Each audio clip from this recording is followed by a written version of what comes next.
방송에서 제공하는 투자 정보는 투자 판단에 대한 조언입니다.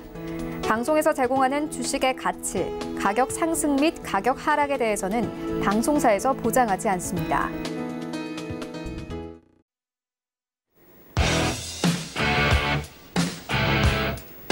안녕하세요. 더센투자 대가들의 수익 법칙의 김성입니다. 연준발 호재에 어제 뉴욕 증시는 상승 랠리를 이어갔습니다. 보합권에서 움직이던 증시는 장 후반에 연준이 이르면 이달부터 금리를 인하하는 방안을 논의하기 시작했다는 보도가 나오면서 상승폭을 키웠습니다. 3대 지수 0.5에서 0.7%가량 플러스권에서 거래 마쳤습니다. 조금 전 개장한 오늘 뉴욕 증시도 상승 출발한 상태입니다. 자, 오늘 국내 증시 양시장 모두 빨간불 켰습니다. 미국과 중국, 또 미국과 멕시코 간 무역 분쟁 완화와 미국의 금리 인하 가능성이라는 호재에도 시장은 관망세를 유지했는데요. 장중에 등락을 거듭하다가 막판에 외국인이 매도 물량을 줄이면서 상승 전환했습니다. 기관의 매수에 코스피 2070선 회복하면서 강보합으로 오늘 거래 마쳤습니다. 코스닥 시장은 조금 더 견조한 흐름 보였습니다. 이번 주 내내 상승세 유지했는데요. 오늘도 1%가량 오르며 716포인트로 거래를 마쳤습니다. 자, 이렇게 6월 첫째 주 거래 마감 지었습니다. 자, 그래도 5월과는 조금 다른 흐름 보이고 있는데요. 하지만 아직까지 변동성은 남아있는 상황이기 때문에 저희와 함께 하시면서 대응 전략 잘 세워가시기 바랍니다. 더센투자 활짝 열려 있습니다. 저희가 1시간 동안 많은 내용들 전해드리려고 노력하고 있지만 그래도 부족할 때가 많습니다. 추가적으로 더 궁금한 내용 생기시면요. 전화번호 02-3153-2585번으로 전화 주시면 오전 9시부터 오후 6시까지 투자와 관련한 모든 상담 받아보실 수 있으니까요. 전화 상담 통해서 많은 도움들 얻어가시기 바랍니다. 자, 그리고 방송 통해서 상담받고 싶으신 분들은요. 문자번호 샵 4989번으로 문자 보내주시면 됩니다. 방송 중에 전문위원들이 상담 도와드리도록 할 테니까요. 방송 시작 전에 꼭 문자로 먼저 예약하셔야 된다는 점 기억해 주시면 좋겠습니다. 자, 그럼 오늘 이 시간 함께 할 자문위원 소개합니다. 메커니즘을 활용한 검증된 시스템을 통해 안정적이고 지속 가능한 수익을 창출한다. 이명석 자문위원입니다. 네, 이명석 자문위원 모셔보도록 하겠습니다. 위원님 안녕하세요. 안녕하세요. 네. 자, 저번 시간에 이어서 오늘도 혼자 이 자리 지켜주고 계시네요.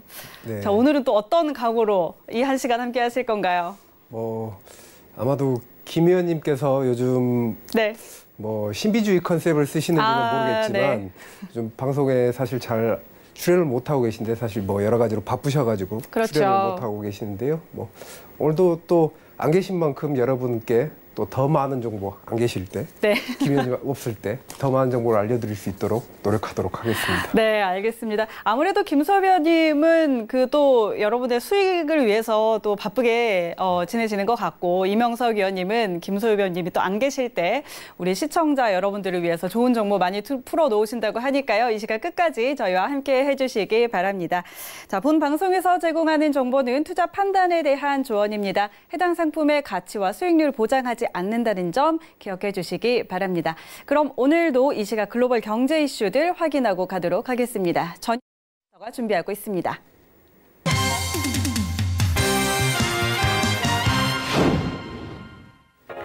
네, 안녕하세요. 전예진입니다. 오늘의 미국 증시는요, 상승 출발하고 있습니다.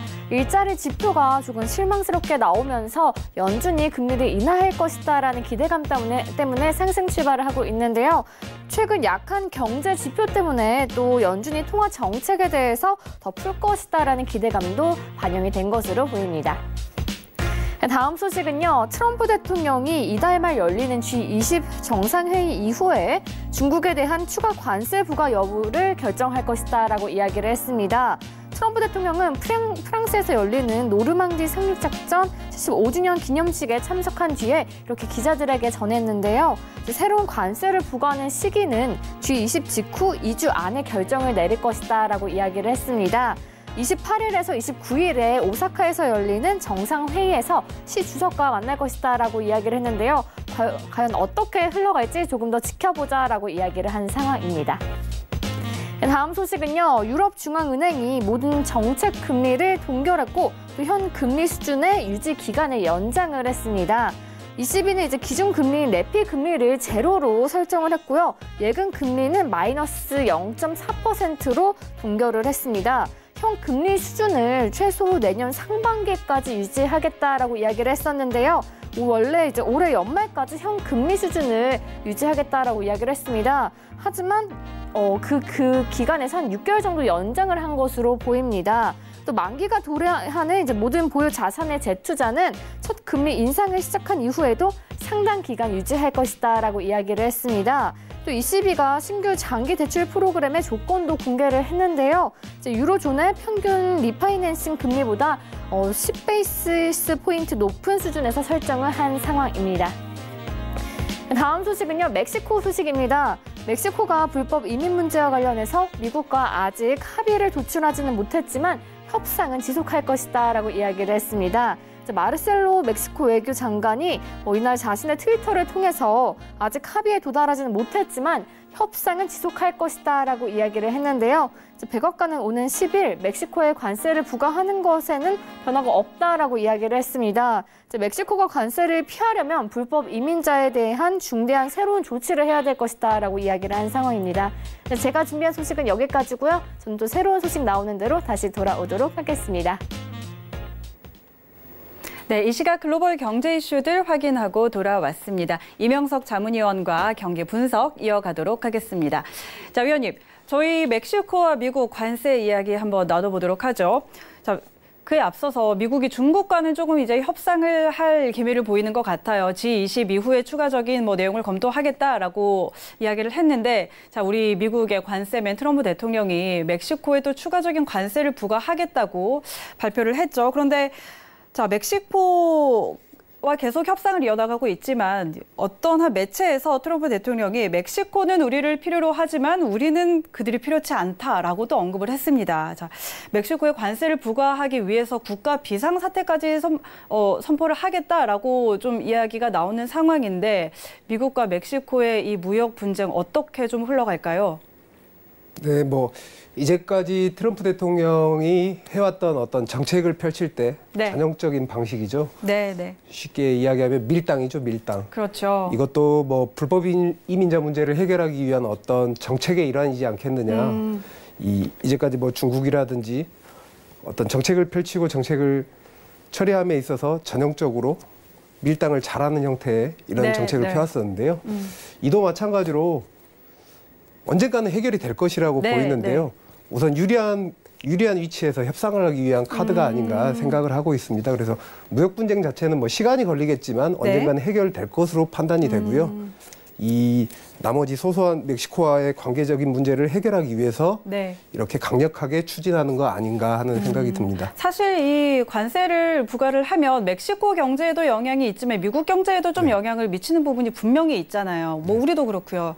그런데 그런 부분을 감안하고서라도 일단은 좀 협상을 유리하게 이끌어가기 위해서 이런 카드를 꺼내든 것이다라고 보고 계시는 거죠. 네. 자, 그렇다면 지금 또 미국이 금리 인하에 대한 지금 약간의 가능성이 좀 커지고 있는 상황인데 유럽에서도 기준금리 동결에 대한 이야기가 나왔습니다. ECB도 기준금리를 동결하고 또 올해가 아니라 내년 상반기까지 내년 상반기까지 기준금리 동결을 유지하기로 결정을 했는데 또 드라기 ECB 총재는 금리 인하 가능성을 또 시사하는 말을 언급을 하기도 했더라고요. 근데 또 유럽의 이 경기 지표들을 최근에 보면 지표들이 사실 좀 부진하게 나왔고 오늘 독일 경제 지표가 몇 가지가 발표가 됐는데 4월 산업 생산도 예상치 하회했고요.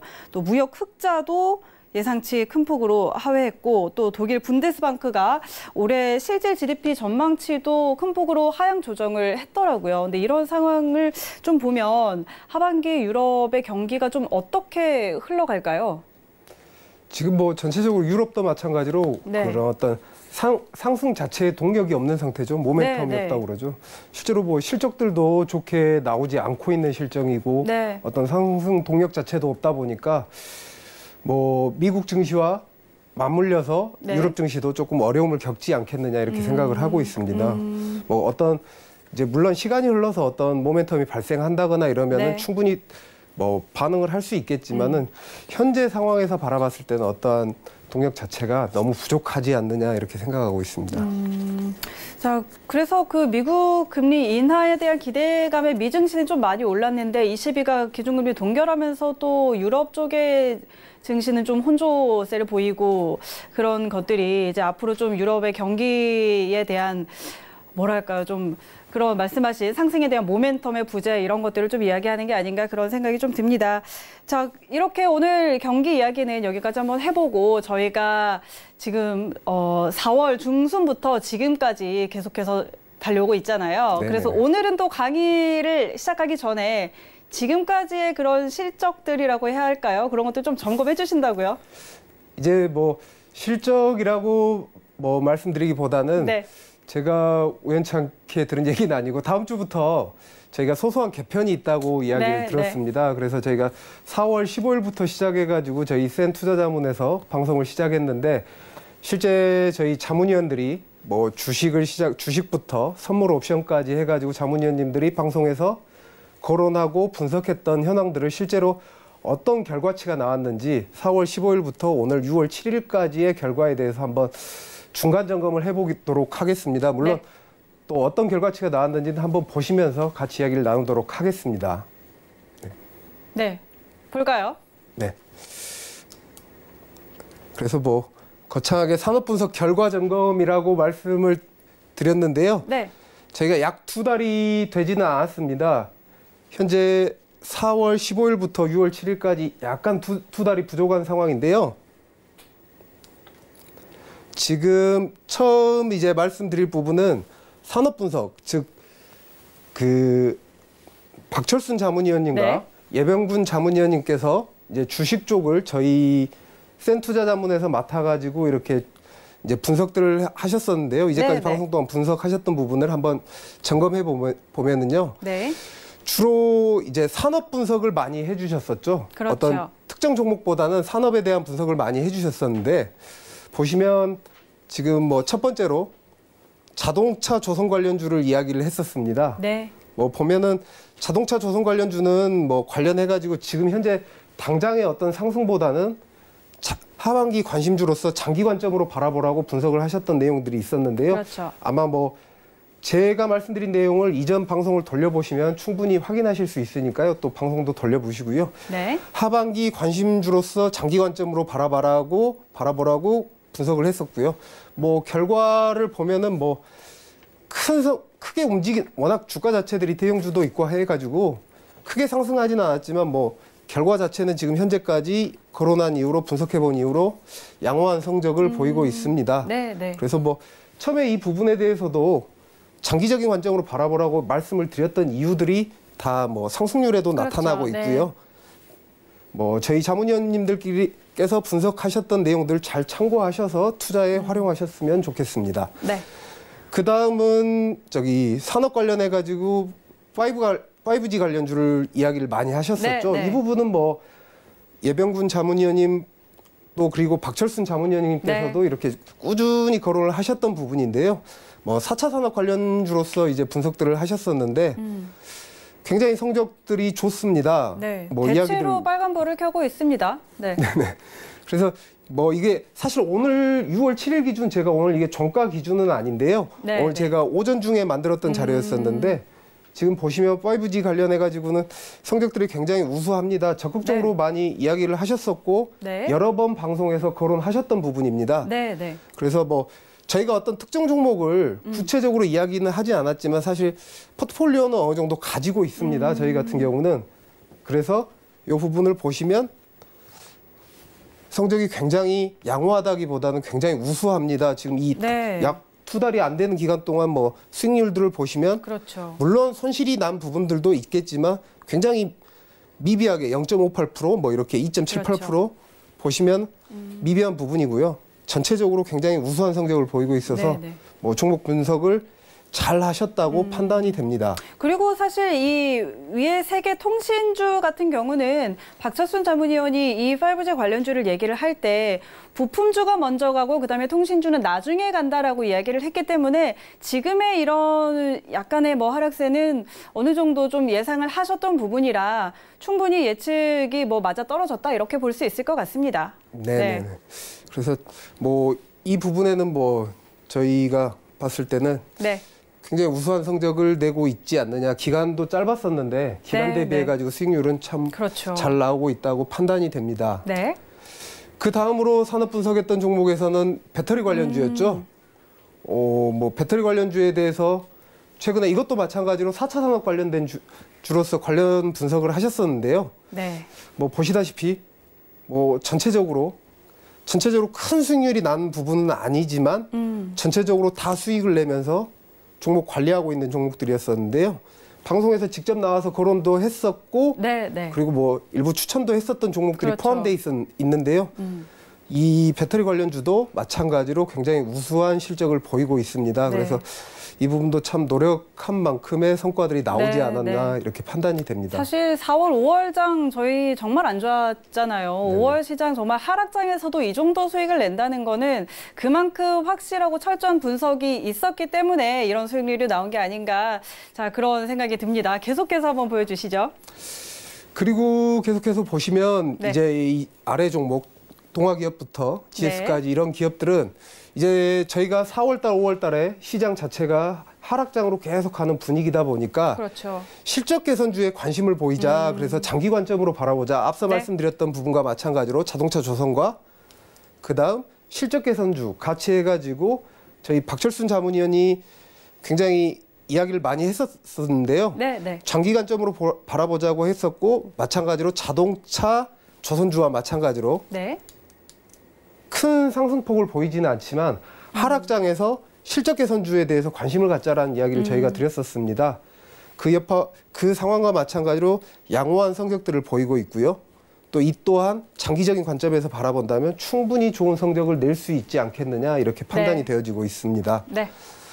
뭐 그리고 또 이제 그 다음으로는 지난번에 아마 박철순 자문위원이 이것도 마찬가지로 화장품 관련주를 이야기를 했었습니다. 근데 이 주가도 마찬가지로 장기 관점으로 바라보라고 이야기를 했었습니다. 그래서 큰 폭의 상승폭을 보이지는 않았지만 그래도 뭐 훌륭한 성과를 내고 있고요. 뭐 크지는 않지만 이것도 마찬가지로 또 앞으로 더 잘 가겠죠. 그렇게 기대하고 있습니다.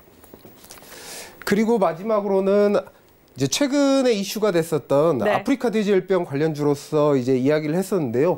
이 부분에 대해서는 분명히 박철순 자문위원 같은 경우나 예병군 자문위원님 같은 경우 분명히 이야기를 하셨었습니다. 단기 관점으로 바라봐라. 그리고 이슈 자체가 오래 가지는 않을 거니까 조심해서 투자하실 것을 권유드렸었는데요. 단기적인 이슈다 보니까 장기적인 관점보다 단기적인 관점에서 바라보고 조심해서 투자하라고 이야기를 했었습니다. 그래서 보시다시피 뭐 절반 정도는 수익권에 있고 절반 정도는 뭐 조금 손실권에 있는데요. 이 부분은 저희가 또 반대로 짚어드린 대로 분명히 조심해야 된다고 이야기 드렸던 부분이니까 주의해서 투자를 하신다면 뭐 충분히 성과를 거두실 수 있지 않았나 이렇게 판단이 됩니다. 그런데 이제 저희 지금 주식 같은 경우를 처음에 이야기를 하고 있는데요. 주식에서 보시면 예를 들어서 저희가 이렇게 분석을 하고 이렇게 방송에 나와서 이야기를 하는 산업 분석을 이야기를 했었는데요. 보시면 저희도 여기서 모든 종목을 다 보유하거나 관리하거나 하지 않습니다. 저희도 마찬가지로 여기서도 다 포트폴리오를 가지고 있습니다. 뭐 예를 들어서 장기 관점에서 바라봐야 될 주가, 그 다음에 뭐 단기적으로 바라봐야 될 주식, 다 이렇게 저희는 관리를 하고 있는데요. 또 이런 주식에서 예병군 자문위원님 그리고 저희 박철순 자문위원님께서 이렇게 종목 분석을 잘 해주셔서 순수하게 주식만 가지고도 이렇게 좋은 성과를 내고 있는데요. 더불어서 한번 파생 부분에서도 한번 같이 해서 살펴보도록 하겠습니다. 자, 파생 이 결과 점검하기 전에 이 주식 파트의 결과를 보고 또 이 센 투자 자문에 우리 자문위원님들이 어떻게 또 이렇게 투자를 하시는지 궁금해하는 분들이 많으실 것 같습니다. 그래서 여러분들 더 궁금한 부분들 생기시면 전화번호 02-3153-2585번으로 전화 주시면 친절하게 상담 도와드리고 있습니다. 오전 9시부터 오후 6시까지 상담 받아보실 수 있으니까요. 이쪽으로 전화하셔서 꼭 많은 도움들 얻어 가시면 좋을 것 같습니다. 자, 그럼 계속해서 점검 이어서 보도록 하죠. 사실 제가 조심스럽게 이야기한다고 했지만 네. 거만하지 않기 위해서 조심스럽게 이야기한다고 했지만 사실 조금 전에 보신 바와 같이 사실 성과는 두 달이 채 안 되는 그렇죠. 상황에서 사실 굉장한 성과입니다. 네. 그래서 뭐 제가 안내를 깜빡할 뻔했는데 또 네. 중간에 안내를 해주셔서 감사드리고요. 네. 또 연결해서 파생 상품에 대해서 한번 점검 방향성, 이제 저희 파생 상품 같은 경우는 김 의원님과 제가 방송에 출연해서 그 파생 상품 방향성 분석에 대해서 자꾸 이야기를 드렸었는데요. 일부 종목 같은 경우는 진입 시점과 청산 시점까지 알려드렸었고 일부 종목에 대해서는 방향성만 알려드렸었습니다. 과연 이 결과들이 또 어떻게 됐는지 한번 살펴보도록 하겠습니다. 저희가 뭐 지난 시간에도 사실 이 부분은 저희가 방송을 하다 보니까 방송에서도 보여드렸었는데요. 미니 S&P 500 같은 경우 지수 상품이죠. 네. 선물 지수입니다. 미니 S&P 500 선물 지수에 대해서는 하락 방향으로 투자를 하라고 저희가 이야기를 드렸고요. 이 부분에 대해서는 방송을 돌려보시면 아시겠지만 실제 진입해야 될 지점과 청산해야 될 지점까지 안내를 해드렸습니다. 그런데 현재 뭐 미니 S&P 500 같은 경우는 청산해야 될 지점이 도달하지 못해가지고 현재 추후에 보시면 저희가 현재도 보유하고 있는 상태고요. 사실 저희가 진입 대비 많이 빠졌었죠. 저희가 진입해가지고 그 이후로도 현재 지수가 많이 하락해가지고 실제로 네. 저희는 수익 구간에 있는 상황입니다. 그리고 그 다음으로는 저희가 크루드 오일에 대해서 이야기를 거론을 했었습니다. 크루드 오일 부분에 대해서도 마찬가지로 하락 방향으로 베팅을 하라고 이야기를 했었는데요. 네. 이 지금 크루드 오일 같은 경우는 저희가 하락 방향으로 투자를 하라고 여러분께 조언을 해드린 이후로 저희 같은 경우는 실제 목표가도 알려드렸고 네. 그 목표가에 도달하여서 저희는 이미 청산을 하고 수익 구간에서 나왔습니다. 네, 네. 사실 뭐 진입했던 부분에 대해서만 말씀드렸는데요.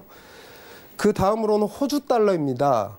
호주 달러 같은 경우도 호주 달러는 미니 S&P 500과 크루드 오일과 다르게 상방에 투자하라는 말씀을 드렸었고 진입 시점과 청산 시점에 대해서 이야기를 나눠드렸었습니다. 네. 그랬는데 지금 호주 달러 같은 경우도 저희가 진입한 이후로 상방으로 향하고 있고 현재 수익 구간에 있는데 목표 지점까지 도달하지 않았기 때문에 저희는 보유하고 있는 상황입니다. 그런데 뭐 이제 그 다음을 보시면 저희는 실제 조금 전에 말씀드렸던 바와 같이 크루드 오일 같은 경우는 이미 청산을 끝냈습니다. 목표 지점에 도달해서 네, 네. 수익을 많이 올렸고요. 그 다음에 미니 S&P 500과 그 다음에 호주 달러 같은 경우는 현재 수익 구간이지만 현재 저희가 목표하는 금액까지 도달하지 않았기 때문에 청산을 하지는 않았습니다. 네. 저희가 그때 방송 이후로 이제 진입 시점과 목표 지점에 대해서는 앞으로는 좀 죄송스럽지만 알려드리지 못하겠다라는 말씀을 드렸었는데요. 저희도 뭐 방송 부분에 대한 여러 가지 이유도 있고 네. 또 저희의 수익에 관련된 부분에 좀 소소한 문제도 있고 뭐 속된 표현으로 네. 저희도 또 이걸로 먹고 사는 직업이다 보니 다 네. 알려드릴 수 없어서 좀 죄송스럽게 그렇죠. 생각하고 있고요. 그래서 현재 기타 이 종목 외에 미니 S&P 네. 500, 그다음에 크루드 오일, 그다음에 호주 달러 외에 저희가 지점은 말씀드리지 않았지만 통화 부분에 대해서 잠깐 네. 이야기를 나눴었습니다. 그래서 혹시 통화 부분을 뭐 잠깐 점검할 수 네, 있으면 저희가 유로 달러, 파운드 달러, 호주 달러 이런 부분들 차트로 계속해서 확인을 해왔으니까요. 차트로 다시 한번 확인을 해보기 전에 그러면은 제가 다시 한번 이 부분 전화번호 안내해 드리도록 하겠습니다.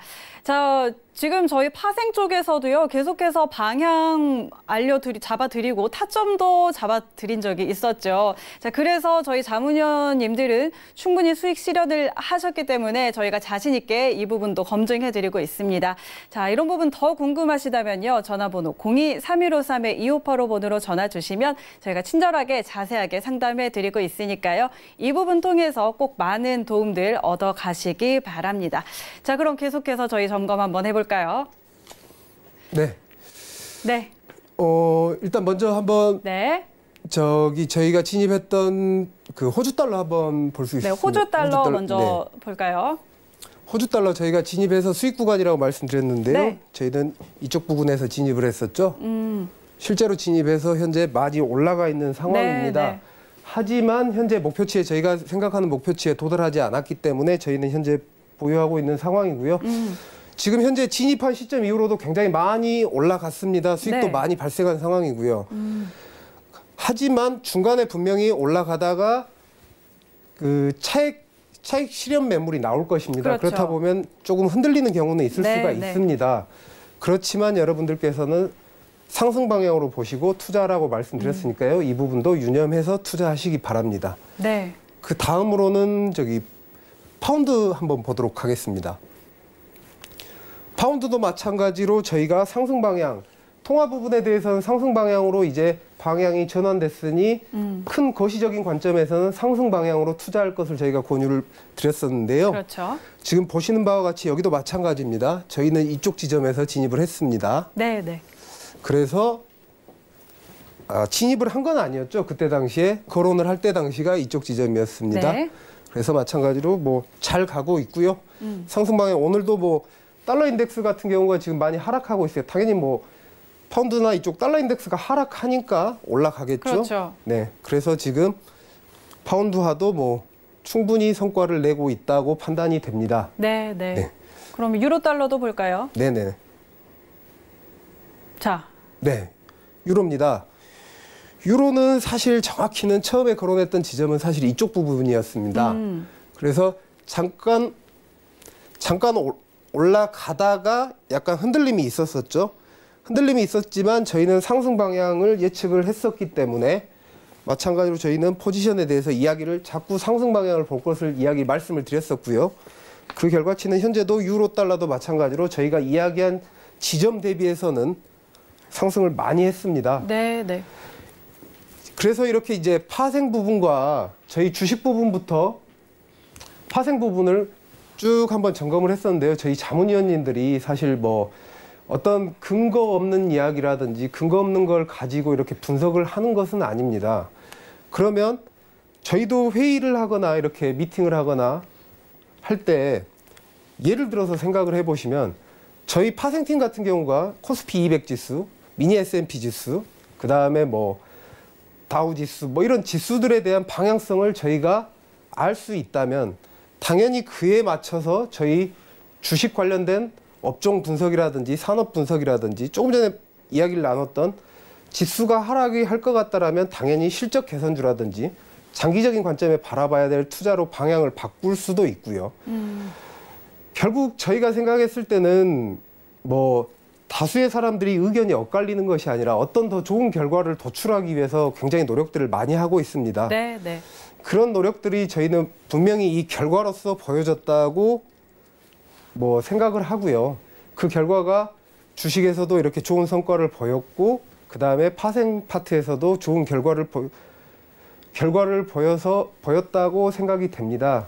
그래서 이런 부분들을 좀 저희가 이런 부분에 대해서 전혀 근거 없는 자료를 가지고 하거나 그렇지는 않습니다. 네, 네. 지금 다시 한번 보시면 어디 쪽에 투자를 해야 될 것인가, 어떤 산업으로 어떻게 투자를 해야 될 것인가. 첫 번째 거시적인 부분, 장기적인 관점을 저희는 바라볼 수 있는 분석을 하고요. 그 다음에 세심하게 그 종목별로 산업별로 분석을 해서 저희들은 투자를 하다 보니까 이런 좋은 결과들을 가져올 수 있는데요. 그래서 늘 말씀드린 부분, 주식, 선물, 옵션, 그러니까 즉 현물부터 파생까지 다른 분야가 아닙니다. 모두 공부하셔야 된다고 제가 늘 말씀을 드렸는데요. 이런 결과들이 지금 보여드리는 표에서도 다 검증이 되고 있는 부분이시니까요. 네. 네, 이 부분 한번 잘 염려해 두시고 네. 꼭 시청하셔서 저희하고 같은 좋은 결과를 낼 수 있으셨으면 좋겠습니다. 네. 네. 그래서 이렇게 좋은 결과를 내고 있는데 이럴 때 또 안내 한번 해주셔야죠. 그럴까요? 네. 자, 궁금해하시는 분들 참 많으실 것 같습니다. 어떻게 이렇게 수익률을 낼 수 있나 여러분들 많이들 궁금하시죠? 전화번호 02-3153-2585번으로 전화 주시면 오전 9시부터 오후 6시까지 상담 받아보실 수 있습니다. 주식 그리고 선물 옵션 모든 투자에 관련한 상담 받아보실 수 있으니까요. 많이들 이용해 보시고요. 방송 통해서 상담 받고 싶으신 분들은 문자번호 샵 4989번으로 문자 보내주시면 됩니다. 방송 전에 꼭 예약하셔야 된다는 점 기억해 주시면 좋겠습니다. 자, 그럼 이어서 오늘 이명석 자문위원이 준비해 주신 강의 계속 이어가 보도록 하겠습니다. 자, 오늘은 또 어떤 이야기들을 준비해 주셨죠?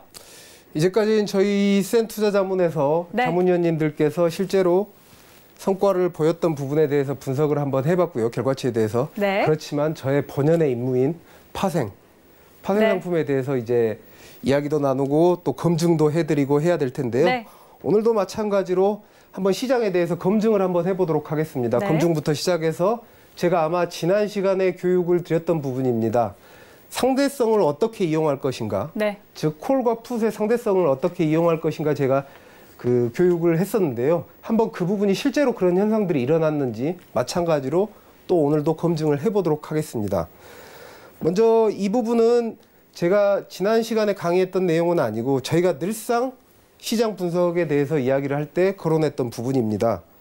과연 시장이 왜 여기서 마무리되었는지에 대해서 많이 이야기를 했었죠. 그래서 김 의원님께서 많이 이야기를 하셨던 부분인데요.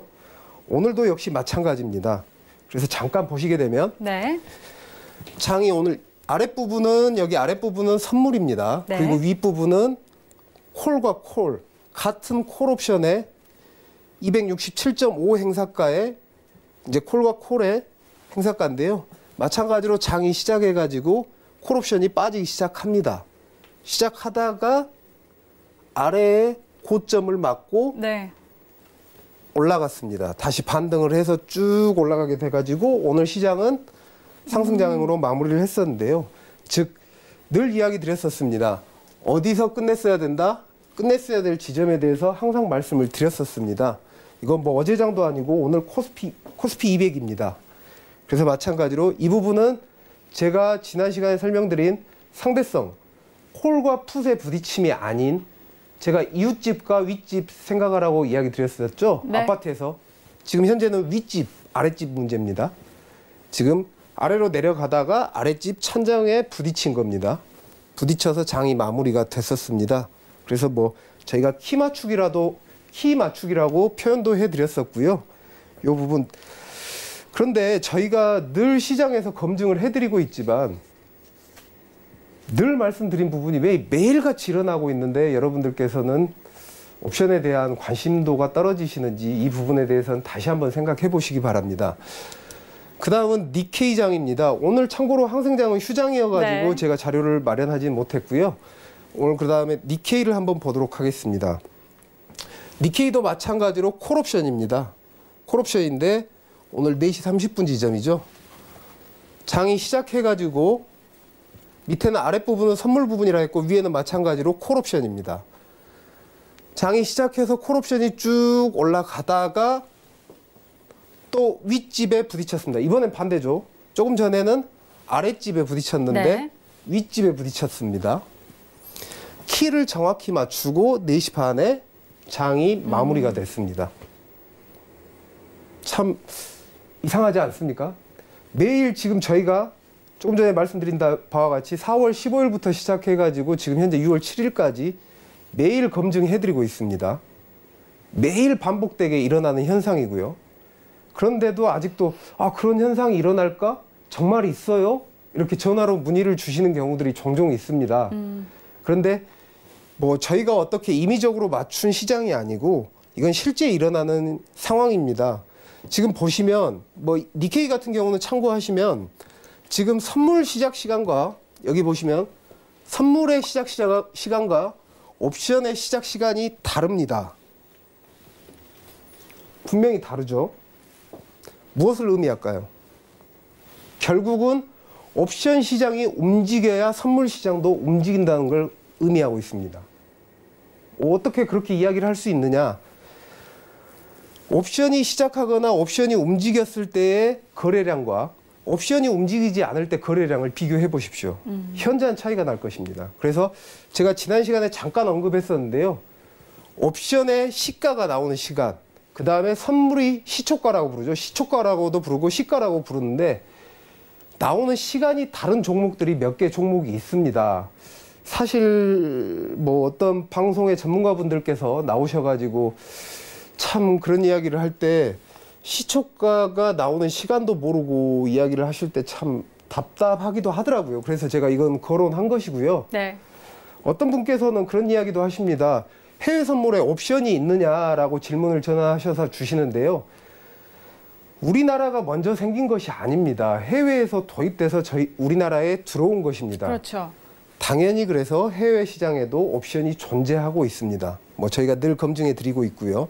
오늘도 니케이도 마찬가지로 장을 마무리를 했습니다. 그 다음 이제 오일입니다. 크루드 오일입니다.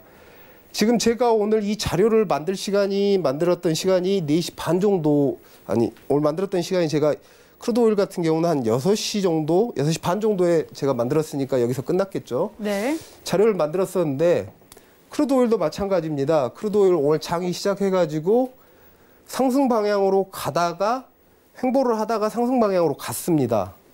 마찬가지로 콜옵션입니다. 두 개 비교한 건 콜옵션인데요. 콜옵션이 또 올라가다가 윗집에 부딪혔습니다. 윗집에. 상위 행사가, 하위 행사가 개념이죠. 하위 행사가를 부딪혔습니다. 하위 행사가를 부딪히고 부러져서 하락장으로 내려가고 있습니다. 아마 지금도 내려가고 있을 것입니다. 아마 뭐 제가 지금 현재는 차트를 볼 수는 없지만 이때 이후로 하락장으로 변경돼서 지금 몇 시입니까? 5시 이후로는 하락장으로 정확히 여기 부분 네. 키를 맞춘 다음에 네. 시작했을 때 1.30이었죠. 키를 맞춘 다음에 하락장으로 돌아섰는데요. 여기까지가 끝이야. 늘 김 의원님이 말씀하시는 여기까지가 끝이야라고 다 네. 이야기해 준다고 말씀을 드렸습니다. 그래서 오늘도 오일장 같은 경우도 맞고 지금 하락장으로 내려가고 있는 실적이고 뭐 추후에 그래도 이야기를 드렸었죠. 돌파할 수도 있겠죠. 뚫고 올라갈 수도 있지만 기본적으로 장을 마감하시려고 했다면 여기서 장을 마무리하시라고 늘상 말씀드렸었습니다. 그래서 지금까지 늘 시장을 분석할 때 보여드렸던 부분은 윗집과 아랫집, 상위 행사가, 하위 행사가, 같은 콜과 콜이고 같은 풋과 풋이었었습니다. 이 부분은 또 헷갈리지 않게끔 잘 기억해 두셨다가 뭐 메모하셔도 좋고요. 잘 기억해 두셨다가 유용하게 활용하셨으면 좋겠습니다. 그리고 이제 이 부분은 시장 오늘 일어났던 시장에 대해서 이제 저희가 그 위와 아래가 부딪히는 상황, 키를 맞추는 상황에 대해서 사실 김 의원님이 늘 해주셨었는데 오늘 뭐 바쁘신 관계로 오늘 방송에 나오실 수가 없어서 제가 대신해서 했고요. 이제 또 소소한 저희가 기초 부분부터 시작해서 본인만의 시나리오를 만들어갈 수 있는 트레이딩에 대한 관한 테크닉 기법에 대해서 조금 이야기를 하고 있는데요. 네. 지난 시간에 이어서 이번에는 옵션의 상대성의 활용 이라고 적어가지고 왔는데 뭐 거창한 건 아니고요.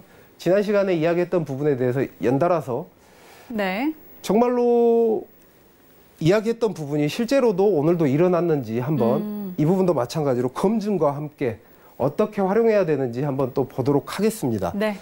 그래서 뭐 제가 지난 시간에 아마 이야기를 드렸었는데 기억하실지 모르겠습니다. 지금 국내 선물 5월 31일 자료입니다.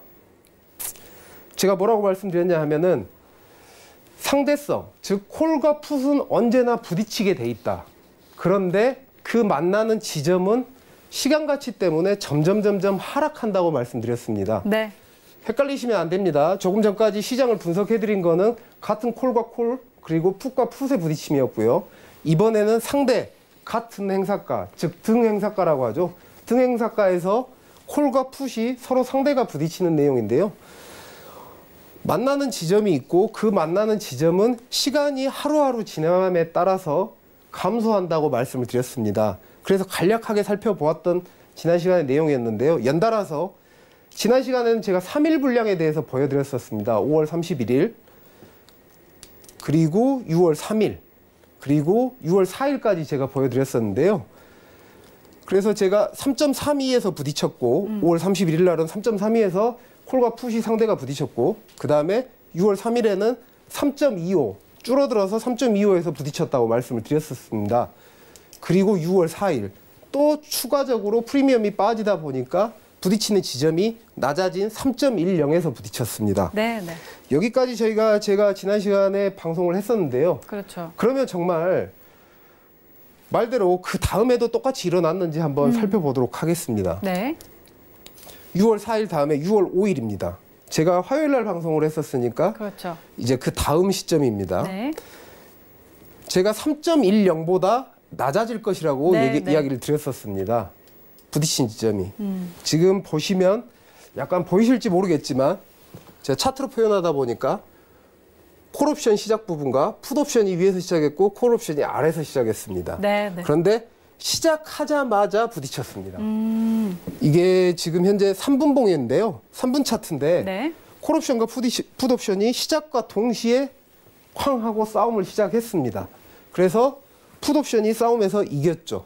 이겨서 풋은 상승을 했고 콜은 하락을 하게 됩니다. 네. 그러니까 당연히 시장은 풋이 승리를 했기 때문에 하락장으로 변했는데요. 제가 지금 말씀드린 부분은 누가 승리했냐, 여기서 승리자를 찾자는 얘기가 아니라 과연 이 부딪히는 지점 자체가 어떻게 됐느냐를 한번 보자는 이야기였고요. 네, 네. 제가 사실 그때 이야기했을 때는 아마 3.0에서 부딪힐 거라고 네, 말씀을 네. 드렸었습니다. 네. 근데 왜 3.0이 아니라 낮아진 거는 맞췄는데 왜 3.0이 아니냐.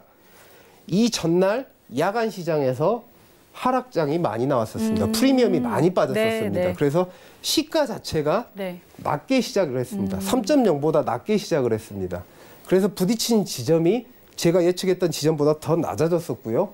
마찬가지로 조금 전에 보셨던 바와 같이 부딪히는 지점 자체는 3.32 보시면 3.25, 3.10, 2.80 또 낮아졌습니다. 네.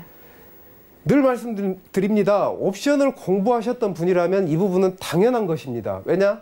시간 가치가 옵션이 가지고 있는 특성 중에 하나, 시간 가치를 가지고 있다 보니까 하루하루 시간별로 시간이 지남에 따라서 당연히 옵션의 가격, 프리미엄은 빠지게 돼 있다는 거죠. 그렇다 보니까 당연히 부딪힌 지점은 빠지게 돼 있습니다. 그렇다면 또 어제 6월 6일 같은 경우는 저희가 하루 쉬었고요. 그렇죠. 오늘 장을 한번 연달아서 보도록 하겠습니다. 네. 오늘 장입니다. 오늘 장이 부딪힌 자리는 2.80보다 더 줄어들었습니다. 네, 네. 첫 번째 오늘도 마찬가지로 장이 시작하자마자 또 싸우기 시작했습니다. 얘들은 맨날 싸웁니다.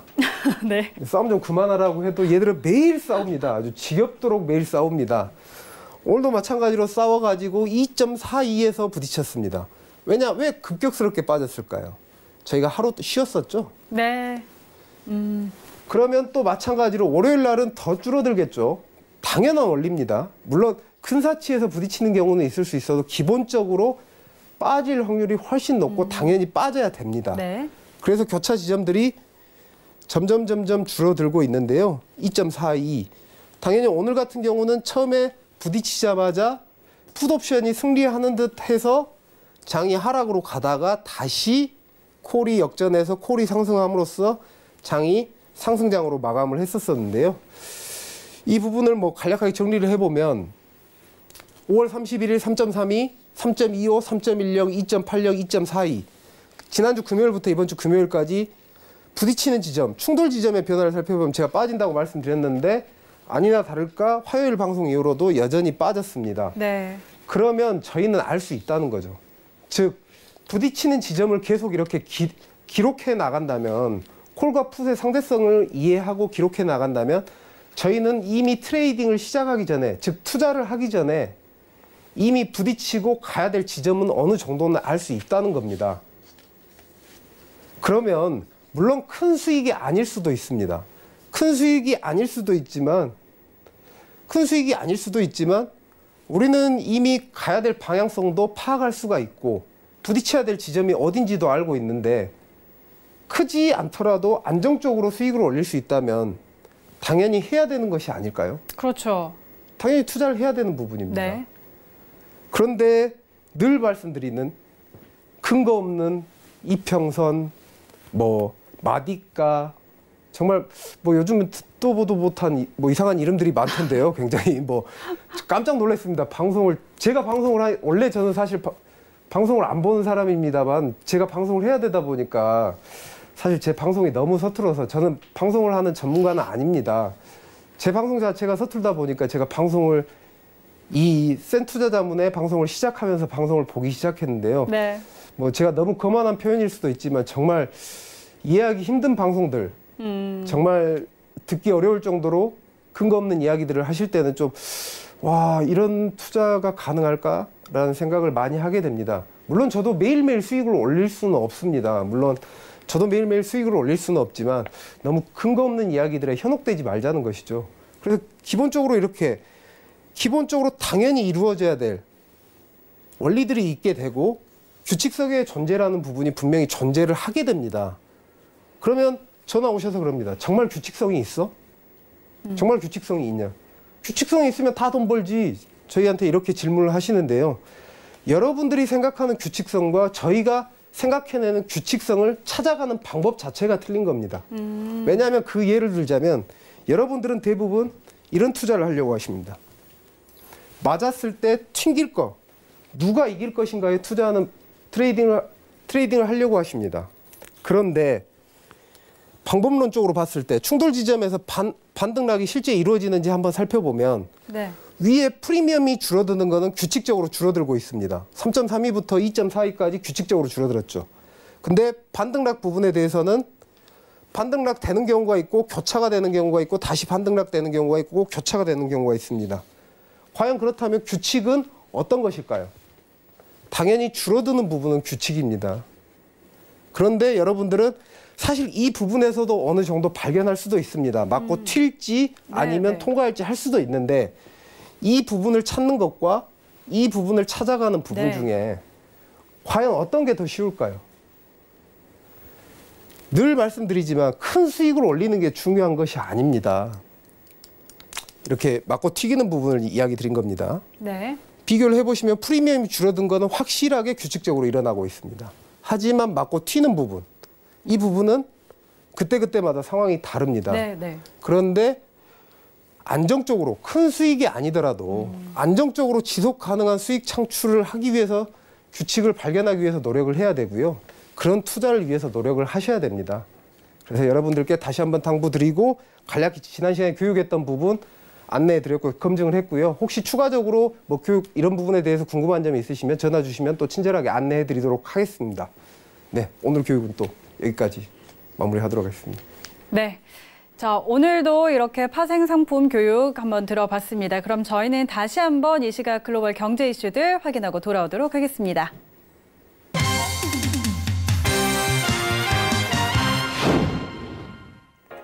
네, 오늘 제가 준비한 소식은요. 또 유럽중앙은행의 소식입니다. 오늘 ECB가 시장 예상보다 더 매파적이었다라고 피델리티가 분석을 했는데요. 더 매파적인 ECB의 영향으로 유로와 유로존의 국채 수익률이 추가 상승했다라고 말을 했습니다. 이미 국채 수익률이 낮아졌던 만큼 주요 유로존 국채가 다른 시장, 특히 미 국채에 비해서 더 부진한 흐름을 볼 수 있다라고 이야기를 했는데요. ECB의 드라기 총재가요, 금리 인하를 포함한 모든 가능성에 열려 있고, 특히 경제 전망이 추가로 더 악화되는 경우에 더 금리 인하에 대해서 열려 있는 자세를 취하겠다라고 이야기를 했습니다. 인플레이션이 여전히 약하고 또 무역 긴장에서 오는 꼬리 위험이 있다라고 이야기를 했는데요. 제가 준비한 소식은 오늘 여기까지고요. 지금까지 전유진의 외신센터였습니다. 네, 이 시각 글로벌 경제 이슈들 다시 한번 확인하고 돌아왔습니다. 자, 이명석 자문위원과 함께 지금 또 파생 상품 이야기 나눠보고 있는데요. 자, 오늘 또 해주신 이야기가 제가 항상 이명석 자문위원님 소개해드릴 때 지속적이고 안정적인 수익을 창출한다 이런 이야기를 하잖아요. 그 문구에 걸맞는 그런 내용이었던 것 같아요. 네, 사실 투자에 대한 관점에 대해서 사실 뭐 저도 마찬가지로 그랬던 것 같습니다. 저희 흔히 말하는 추세 추종이라고 그러죠. 추세 추종 매매. 사실 저도 추세를 따라가서 모든 부분을 다 먹고 싶습니다. 뭐 쉬운 예로 오일 같은 경우 오늘 150틱 정도 움직였다고 하면 다 따라가서 다 먹고 싶습니다. 사실. 그런데 현실적으로 사실 그게 안 됩니다. 사실 굉장히 어려운 부분이고요. 그렇죠. 그렇다 보니까 저희가 추세를 아닌 규칙성에 다가가기 위해서 많이 노력을 했던 이유들이 그런 오늘은 큰 수익을 올리고 어떨 때는 큰 손실을 보는 투자보다는 안정적이고 지속 가능한 수익을 올리기 위해서 저희는 사실 저희 팀 같은 경우는 그 규칙성을 연구하는 팀입니다. 그래서 정말 질문을 많이 받는 질문이 시장에 정말 규칙성이 존재하느냐, 정말 그런 게 있느냐, 그런 거 있으면 무조건 수익 올릴 거 아니냐, 뭐 이런 이야기들을 많이 하시는데요. 다만 그 차이가 저희가 생각하는 규칙성을 바라보는 관점과 개인 투자자분들이 바라보시는 관점 자체가 다를 뿐이지 분명히 규칙성은 존재를 합니다. 저희는 그런 규칙성을 존재를 연구하는 팀들이고요. 찾아가고 검증하는 팀들입니다. 그래서 여러분들도 조금 관점을 바꿔보셨으면 좋겠습니다. 네. 자, 이 시간 계속 저희와 함께 하신다면 안정적인 수익 내시는 데 도움 많이 될 것 같습니다. 이명석 자문위원과는 이 자리에서 인사 나누도록 하겠습니다. 오늘 말씀 고맙습니다. 네, 더센투자는 금융감독원과 방송통신심의위원회의 법규 그리고 자본시장통합법을 엄격하게 준수하고 있습니다. 방송상 투자 관련한 상품의 권유 또는 모객행위 엄격하게 금지하고 있음을 알려드립니다. 저희가 오늘 준비한 내용은 여기까지입니다. 지금까지 더센투자 대가들의 수익 법칙을 사랑해주신 시청자 여러분께 진심으로 감사드립니다. 다음 주부터는 센 투자 자문이라는 이름으로 새롭게 출발하는데요. 자, 기존의 주식 방송을 넘어서 더 깊이 있는 최고의 증시 강의쇼 센 투자 자문도 여러분들 많이 시청해 주시기 바랍니다. 자, 저희는 이 자리에서 인사드리도록 하겠습니다. 다음 주 이 시간에도 함께 해주시기 바랍니다. 시청해주신 여러분 고맙습니다.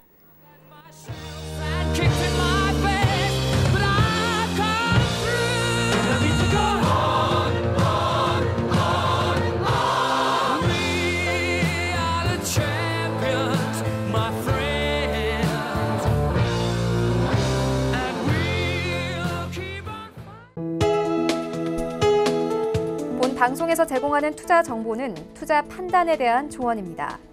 방송에서 제공하는 주식의 가치, 가격 상승 및 가격 하락에 대해서는 방송사에서 보장하지 않습니다.